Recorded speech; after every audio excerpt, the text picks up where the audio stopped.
Hey there, everyone. Thanks for joining me again for another one-man review.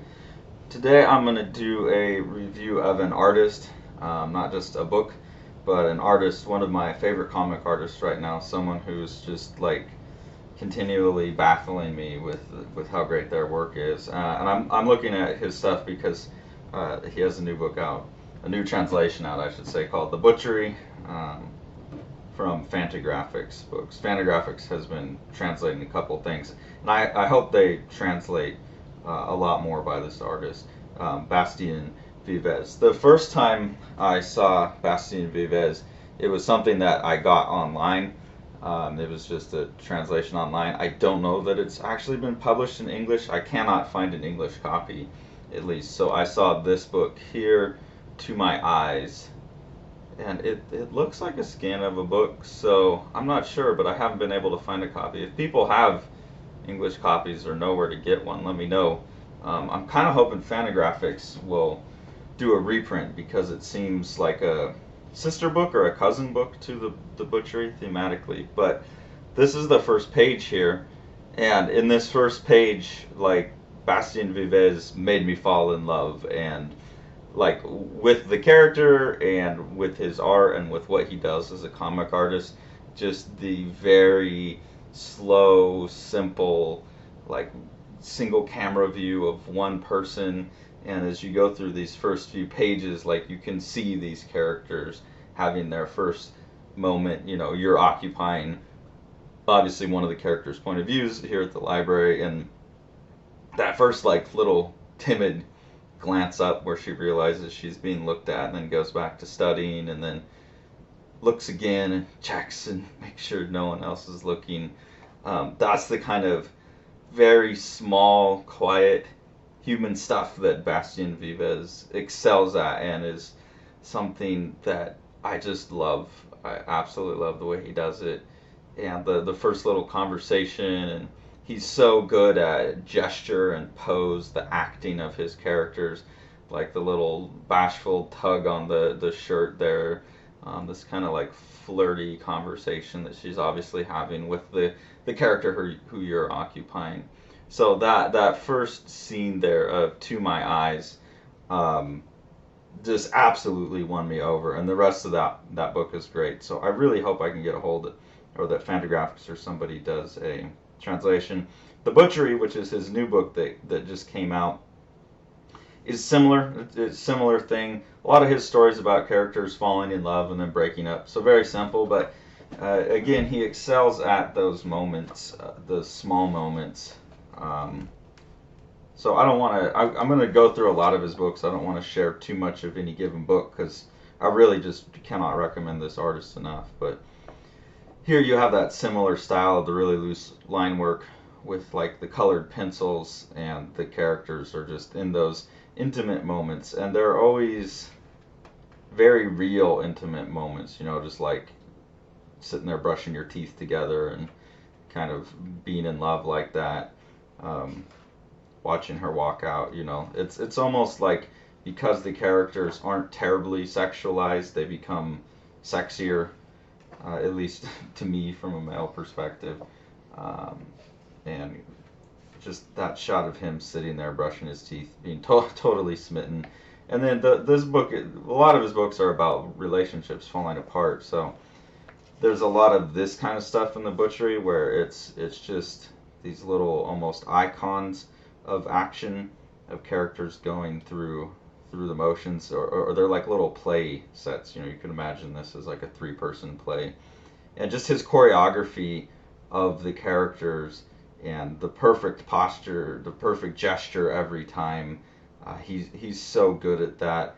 I've read a lot about people talking about Jules Pfeiffer, like how his characters dance on the page. I recently read a couple of his graphic novels, and his drawings are a little bit too crude for me, and the anatomy's too wonky. Vivez like nails it perfectly, where it's this little calligraphic thing. It's almost language, but it's not so cold and abstract as like Chris Ware either, where you know Chris Ware is very much drawing language.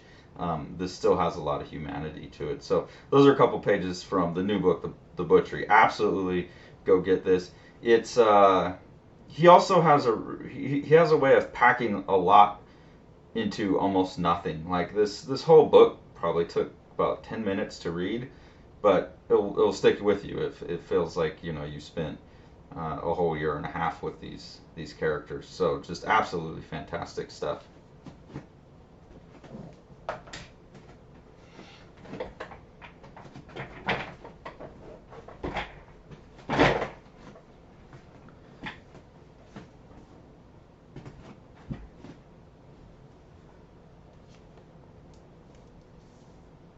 I want to go then and look at the other work that I've got by Bastien Vivès really quickly. This is another one from Fantagraphics that came out earlier this year, so it seems like they're on the Bastien Vivès' train. There's going to be a sequel to this. This is the Grandodolisque. It's a heist story where three women break into the Louvre and steal the Grandodolisque. This is a collaboration with two other artists, Florent Rupert and Jerome Mulot. It's very unclear to me who does what, and I think that is intentionally the case. It's not just like one of them writes and one of them lays it out and one of them draws. I think they're all kind of responsible. The next set of books that I'll show you, he works that way as well. So his personal works tend to be very much about relationships, and then he does these collaborative works that are more like action adventure stuff, but his drawing sensibility stays the same. So these are just some art thieves. Here they are stealing the Manet Woman on the Lawn. And more computer colored work, a little bit more accessible work, I guess, but still has that really sparse calligraphic sense of drawing. And as with Fantagraphics, always you get beautiful reproductions. I do like how he'll kick into gear with action scenes, and all of his ability to make characters dance and move on a page translates real well to action scenes. That's something that I'll point out in another book as well. So he's able to have these action stories, but they'll still come down and have these intimate moments. Yeah, and then you get these like awesome James Bond scenes where someone's riding a motorcycle up the pyramid at the Louvre and jumping off. This one is probably my least favorite of his books, since it is more just like a standard action adventure. But the drawing is still beautiful. The characters are still way more fleshed out than you would normally get in something like that. So it still has all of the humanity of his work. It's just a little less rich, I think, a little less literary. Another collaborative effort that he did is the Last Man books, and I've been kind of scraping together, finding reprints as I can. So like this is a library copy. This is a collaboration again with two other artists. So Michael Sanlaville and Balak. And Balak is an animator, and Michael Sanlaville is a video game designer in France. And then Bastien Vivès is from the comic world. So it's a collaboration between them. It's more, I can't say it's a kid book because there's some nudity and stuff, but it has more of the feel, I think they call it like a European manga is what they're going for. So it's the smaller like manga style book. I was a little skeptical about this one at first because I'm so used to his work being this mature kind of adult stuff about relationships. But I got it because I love his work so much, and wound up also falling in love with this. So it starts out, it's a very complicated series. It kind of changes genre a lot. Starts out with more like a fantasy world setting. And again, you see his very loose calligraphic art. It follows this kid, Adrian Velba, who's training in this martial arts camp. And in this society they're in, they're all training for this big competition at the end of every year. And then this is Adrian's mom. And man, his drawing is so good. Like, one thing that I love, and I have a number of images like this, is he often leaves out even eyes and he's so capable of leaving out an entire contour line, an entire piece of information that is largely irrelevant to the mood that he's going for. That's something that I just admire so much, especially because the stuff I've been working on with The Strange Death of Alex Raymond is the opposite. It's like you draw everything. It's still supposed to have some calligraphy to it, but you don't leave anything out. And so, man, I just absolutely adore his drawing ability, and it's something I'm going to be influenced by. So the kid's obviously not very good at the training he's doing, but he's very, very much a rambunctious go-getter and wants to compete in the big martial arts competition. But it's martial arts where they have kind of like elemental powers. And this character shows up, Richard Aldana, and he's obviously from somewhere else. He doesn't fit into the culture they've got, and he also wants to compete in the competition, but it's a team competition, so he can't get in. And he notices the kid has also not got in, so kind of selfishly aligns himself with the kid. Here you'll see Vivès's power of these quiet, intimate human moments from his more serious work right up against the totally over-the-top kind of Fist of the North Star action-y manga stuff with the competitions, and then back to these sweet moments between this big tough guy and the kid, and the tough guy and the kid's mother. And still those like absolutely, to me, super sexy because they're so kind of small moments of Richard Aldana kind of falling for the kid's mom. I forget her name, but she's just like going and putting her toe in the water, and he's just looking at the way the hair's on the back of her neck, and there's a skunk that's playing with her, and you can tell he's totally falling for her. So I really liked seeing his abilities in that area in this more fun action adventure context. There's 6 of these books. The story evolves. By the second one, they're competing in the competition some more.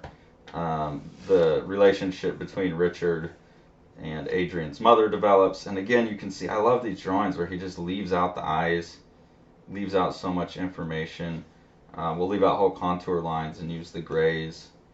Beautiful, rich fantasy world, amazing drawings. So that's pretty much the first 2 volumes happen in that fantasy setting, and then at the end of the second, I don't want to give away too much, but things change and you move over into, they enter into basically another world that they've been closed off from, and you get this crazy like Mad Max type of world that Richard takes off into, and then Adrian and his mom chase him into, and you start to realize that, and so you get these really cool like manga action scenes, and then you realize that Adrian's mom is kind of a badass too. So that's that volume. They eventually get through the Mad Max world, and they enter more into like the big city world. And over here there's also fighting, but it's more like WWF, kind of a combination between WWF and MMA. So then you stick in that world for a while, and you still get all the sweet little moments with the kid, but you get these really kind of absurdly masculinized WWF things. And then some intrigues play out there. Obviously, like, Adrian's going to get involved at some point, so a lot of the fun action scenes. And in this world, they don't have magic powers. It's just pure fighting ability. So when he uses his magic, it really freaks him out, and, you know, starts help selling tickets. But all the while, you're still getting these just really beautiful, intimate moments. Really beautiful, sparse drawings. And in the 6th volume, kind of all of the intrigue there, it turns more military, so you take another kind of genre shift, more sci-fi military, and that builds up to a really great cliffhanger and a really great time jump. And as far as I know, First Second, who published these isn't doing this anymore. These were published, I think, 2016 is when Volume 6 came out. I think there's 6 or 7 more volumes in French that haven't been translated. I imagine this wasn't selling very well for second after a while, and I think they just quit translating them, which is a shame because now I'm left wanting the rest of the series and wanting more. I'm really hoping some other company can pick this up and market it, or Second will come back and translate them. It's a really great series. It deserves to be all the way translated and completed. And like I said, it gets left on this really great cliffhanger and really kind of great, like, surprise, not ending, but surprise shift in the narrative. So really enjoyed that. Also, earlier this year, another one of his works was translated by Ablaze. So a lot of people are obviously interested in translating his work. The Fantagraphics stuff tends to be the most well produced. Some of these other ones, the printing looks it looks digital. I can tell his art's digital, so I don't know if that affects it, but it doesn't look like printed off a press. It looks digital to me. So A Sister, this is another one of his solo books, and again goes back to this very sweet kind of broken heart romance. This one is more about kids, and you'll see that the style is very much the same as you get in The Last Man. So there's these beautiful drawings with no eyes, just lots of missing lines and shapes. It's a simple story of kids that go on vacation.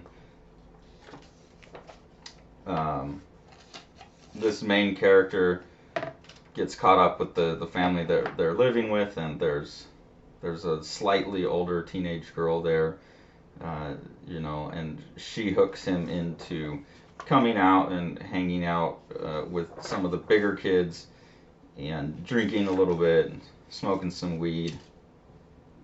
But again, the drawings here, I just like how much he leaves out and how much he simplifies. This gets me every time. Then they wind up having, a childhood sexual relationship, sexual exploration. So I don't want to give away too much of this, but just these scenes like this again that really show him excelling at these intimate moments, but running it through a child's eye where it doesn't have that adult kind of stuff mapped on it. I mean, it definitely has some pornographic moments in the book, but it really feels like it's happening between children and children exploring. So I don't know if that unsettles you, probably don't read this book, but this is the kind of stuff from him that I absolutely love. Just these such human moments. And then that very first one that I don't have a physical copy of is probably my favorite work of his. The Butchery's right up there, and then these last 2 books that I have are also, equally great. So Paulina, this was translated by Jonathan Cape, so kind of a more serious art house book. This one is just a story of this young Russian girl, Paulina, wanting to become a ballerina, and it shows her growing up and becoming a ballerina, and just follows her through that career path of her life. So fairly simple story, but as always with him, he'll take things that seem almost empty and pack them full. And this especially makes me think about when people talk about Jules Pfeiffer and his characters really dancing across the page. He's so good at that, and that same directness of drawing that you get in Jules Pfeiffer, but to me more refined, not so sloppy. And moments like this where the characters will just disappear and break down, and again it's that kind of Chris Ware thing where it becomes like writing, but it's so much more calligraphic. Chris Ware feels like he's making computer fonts, and this feels like ancient calligraphy to me. And just, I don't know. I cannot say enough good things about Bastien Vivès' work. One of my favorite. And then probably stylistically the most surprising book of his, maybe an early book of his, also by Jonathan Cape, is A Taste of Chlorine. And this was, I think, the second one I got after reading To My Eyes in the digital format. I went and was like, oh my god, and I found Paulina and this one online. And I've been very happy that this year a lot more have been coming out. But this one also just took my breath away.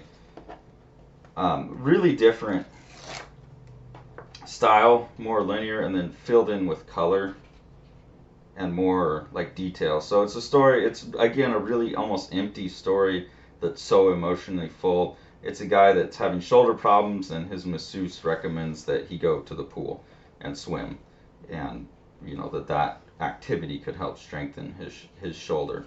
And so the whole story pretty much unfolds in the pool. You know, there's some like in the shower room and stuff, but almost the whole book happens in the pool.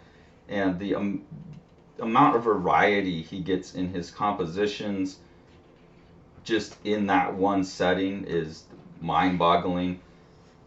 And also the way that he uses shape. So if people are in the pool, it's just shape, filled in shape and color. And it's another one, you know, pretty standard for him, of a guy kind of crushing on the girl and them developing a relationship, and again excelling at that moment where they kind of first see each other, or he first sees her and falls for her, and just the way their relationship again develops throughout. It's almost creepy and obsessive at first, but the way their relationship develops throughout the book that's where all the content is, and it's great. And his every gesture, every glance, everything's perfect. I love pages like this. Such simple stuff. And then this stuff he does here where it's all shape. You know, and she like swims by and smiles at him. The way things look underwater.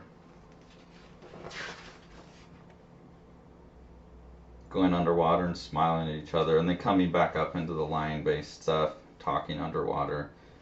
A lot of his work has, you know, a lot of silence to it, and yeah, just beautiful stuff. I cannot recommend his stuff more. I don't even know how easy it is to get some of these, but definitely check them out. They're some of my favorite comics of the last, I don't know, 10 years probably.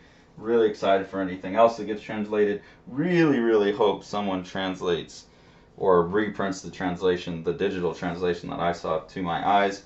And then if you want something totally different, totally packed full with all kinds of things to read, we've got confirmation that Strange Death of Alex Raymond will be being reprinted without the mistake, hopefully this time. If you did get a copy, you have a misprinted copy that got shipped on accident. So I would take it back to your store, get a refund, and soon enough they will have the proper versions. If you haven't ordered a copy already, you can order at your local comics store. You can order on Amazon. You could order through a local bookstore. But this is a collaboration between myself and the legendary Dave Sim. And it's a heck of a book. Total opposite of anything Bastien Vivès would do. But I really hope you pick up our book and his stuff. Thanks so much for following along, guys. Take it away, Jack. You want to see all these books? Smash that subscribe button and the like button and the bell, and then you get them.